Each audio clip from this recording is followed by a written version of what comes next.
tindak pidana persetubuhan terhadap anak di bawah umur akan dijelaskan oleh Bapak Kasat Reskrim.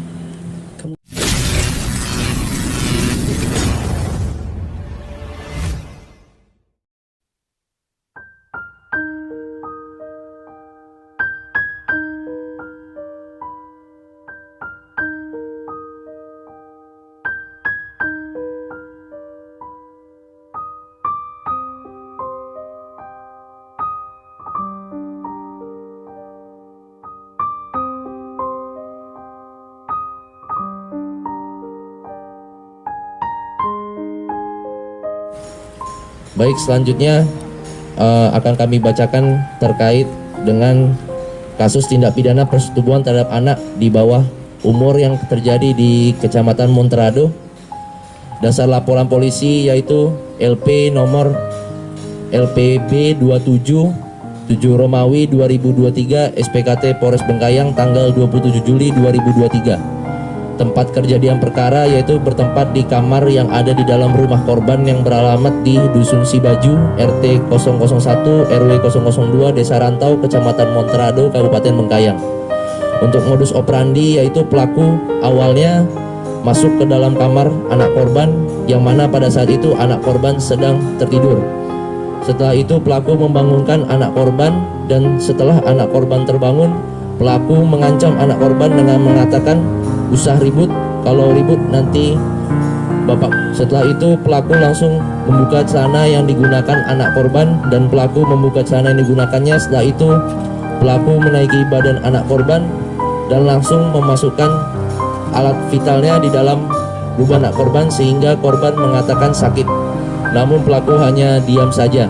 Setelah itu pelaku terus masukkan kemauan hingga pelaku merasa ingin orgasme dan pelaku mengeluarkan. Setelah itu pelaku mengeluarkan mayat di atas perut anak korban. Barang bukti yang telah kami amankan yaitu yang pertama satu celana dalam berwarna pink, yang kedua satu helai bra berwarna abu-abu, yang ketiga satu helai baju daster lengan pendek bermotif kodok berwarna hijau dan kuning. Untuk anak korban sendiri berinisial OL berusia 14 tahun. Kemudian untuk tersangka berinisial PP berusia 46 tahun dan saat ini sudah ditahan di dalam rutan Polres Bengkayang. Dasar hukum yaitu tindak pidana persetubuhan terhadap anak di bawah umur sebagaimana dimaksud dalam pasal 81 ayat 1 dan 3 junto pasal 76D Undang-Undang Republik Indonesia nomor 17 tahun 2016 tentang penetapan peraturan pemerintah pengganti Undang-Undang nomor 1 tahun 2016 tentang perubahan kedua atas Undang-Undang nomor 23 tahun 2002 tentang perlindungan anak menjadi undang-undang dengan ancaman pidana penjara paling singkat 5 tahun dan paling lama 15 tahun penjara dan denda paling banyak 5 miliar rupiah. Kami jelaskan pasal 81 ayat 1 yaitu setiap orang yang melanggar ketentuan sebagaimana dimaksud dalam pasal 76D dipidana dengan pidana penjara paling singkat 5 tahun dan paling lama 15 tahun dan denda paling banyak 5 miliar rupiah. Dan pasal 81 ayat 3 dalam hal tindak pidana sebagaimana dimaksud pada ayat 1 dilakukan oleh orang tua, wali, pengasuh anak, pendidik atau tenaga kependidikan, maka pidananya ditambah sepertiga dari ancaman pidana sebagaimana dimaksud pada ayat 1.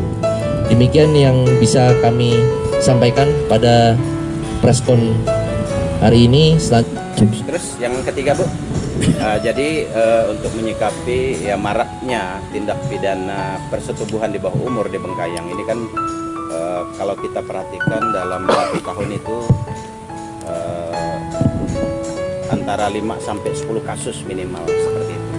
Ya mungkin dari kita ingin menekankan bagaimana nanti langkah-langkah yang diupayakan oleh unit PPA dalam hal ini mungkin bekerja sama dengan pemerintah daerah Kabupaten Bengkayang dalam rangka menekan tindak pidana persetubuhan di bawah umur. Kemudian untuk terkait tindak pidana persetubuhan, langkah-langkah apa saja yang dilakukan oleh PPA di sini? Yang pasti kami akan melakukan edukasi baik di sekolahan ataupun ke dinas terkait yang mengurus anak. Kemudian juga jangan hanya dari pihak PPA maupun dinas ataupun pihak sekolah, itu juga merupakan peran dari orang tua, ya kan? Karena yang melakukan tindak pidana ini adalah orang tua sendiri. Seharusnya kita sebagai orang tua bisa mengawasi dan menjaga anak-anak kita, tapi malah ini menjadi pelaku. Jadi mungkin kita akan memberikan edukasi kepada warga masyarakat, mungkin Kanit Bimas yang ada di Polsek-Polsek maupun di Polres juga, kami bisa turun ke lapangan untuk bisa memberikan edukasi kepada masyarakat. Itu saja mungkin dari saya. Nanti mungkin ada tambahan dari Pak Kasat Reskrim. Silakan Pak Kasat Reskrim, waktu dan tempat saya.